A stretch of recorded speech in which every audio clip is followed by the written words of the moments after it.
Hello viewers.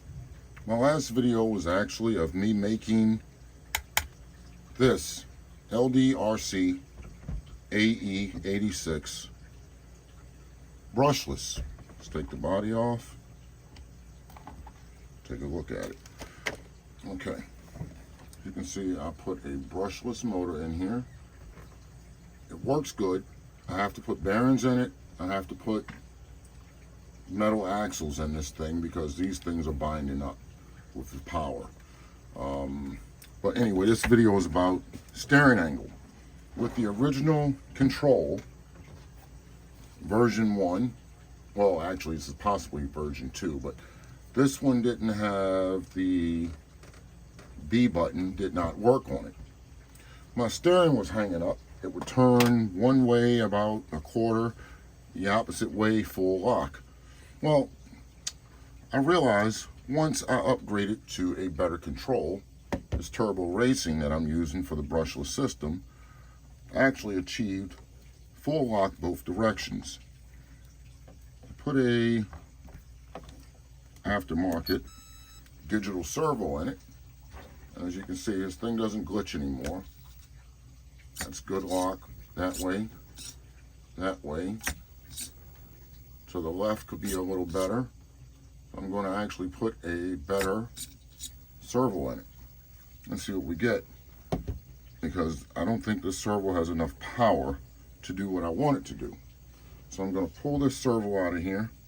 Disconnect this LiPo battery so it doesn't clean down. I'm going to pull this servo out. We're going to put a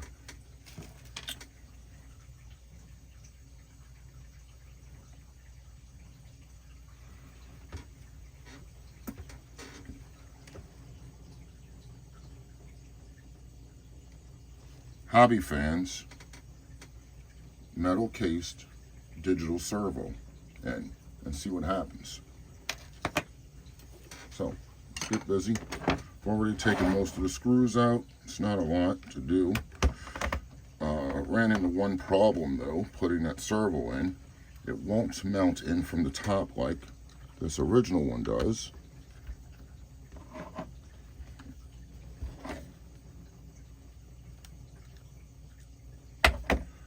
So, I'm gonna have to do some rigging, but it's all good. That's what we do. We rig things, we fix things, we make things work.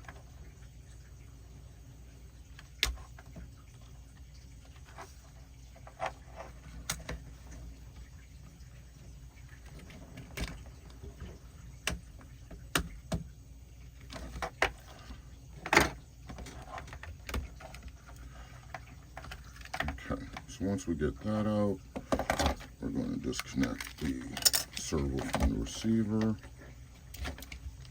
Pull it through.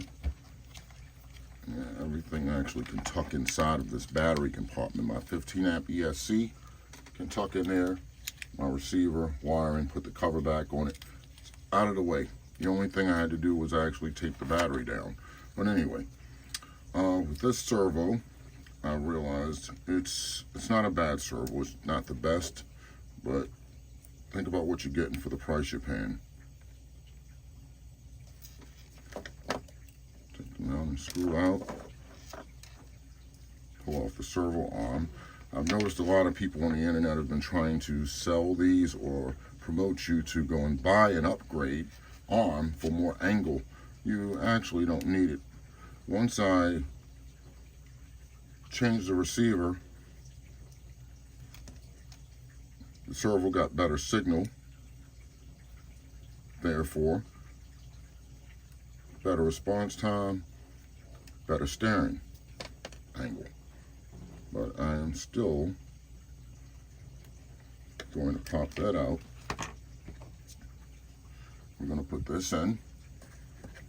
Now, because of the way this thing was mounted, the original was mounted in the top.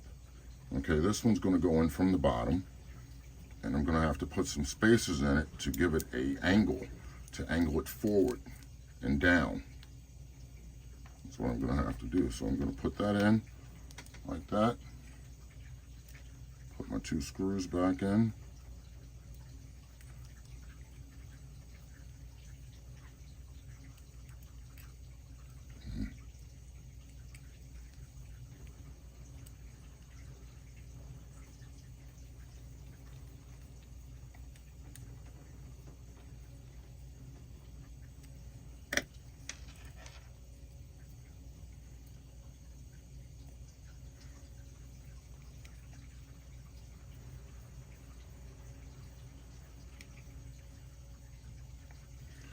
Okay, that's set up. Now with this servo arm, the way it was mounted, you can't flip it over. You have to leave it in the same position with the ball ends up. So what I had to do was take a screwdriver, ream out the bottom hole, not the gear for the original on the other side. Ream this out a little just to get it to go onto this smaller gear, just enough to hold it in place. Once you put a screw in it, this thing's not a basher. You're not going to be all over the place with it. You're just going to be on good surfaces running. It's not going to strip out. Push it on there, get it to go on. It's enough space. That's going to work. Let's get a screw with a washer on it. Install that. Make sure it's perfect, straight, perfectly straight. Okay, now, what I was talking about. When we install this in here, like that, I don't know if you guys can see this, but where the servo horn meets the chassis, it's too close. So a lot of people have been, well, not people, but some of the other designs on other cars, I've noticed they have the servo sitting on an angle, basically cocked. It only needs about 1/8 of an inch to go up to actually resolve the issue back in there, or down in here. So the servo horn is down in here, and it's going to rub on the body, preventing it from moving. So what I did was, I got a piece of small vacuum line and cut out a few pieces that almost look like Pac-Man. Okay, 3 of them, because we only need to put them in the rear at the 3 screw holes. So you have 1, 2, and 3. So what I'm going to do is pop those in, just like this. They don't have to be glued in or anything, just pop them in.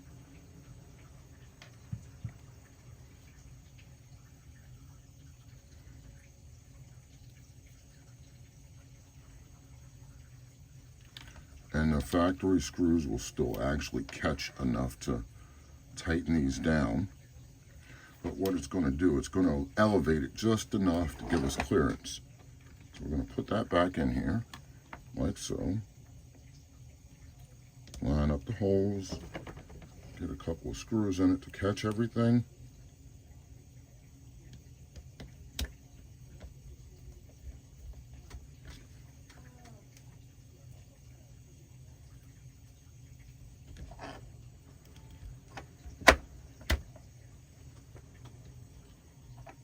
Ooh.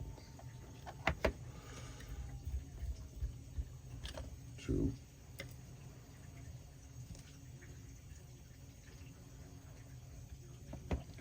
Two front screws. Hold the front down to the front upper control arm bulkhead.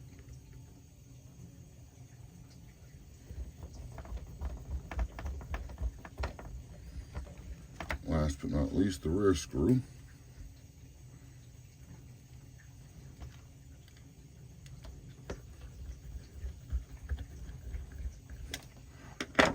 Connect the control, the steering rods.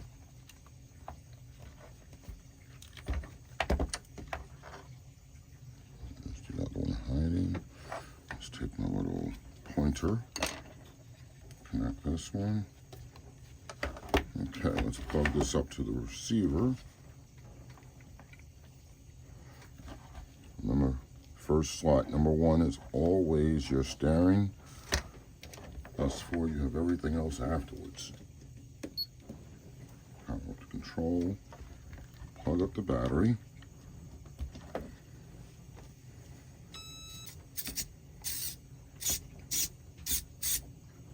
That gives us plenty steering angle. See that? Just a decent control and or a decent servo. You don't have to go out and buy steering arms, okay? Or servo arm. Just upgrade to a decent control. Upgrade to a decent servo. But everybody knows the control makes a big difference. Okay, control, receiver, and everything. All right, makes a really big difference. I have yet to have done a true speed run with this thing, but once again, reverse, forward speed, max speed. I mean, it has power.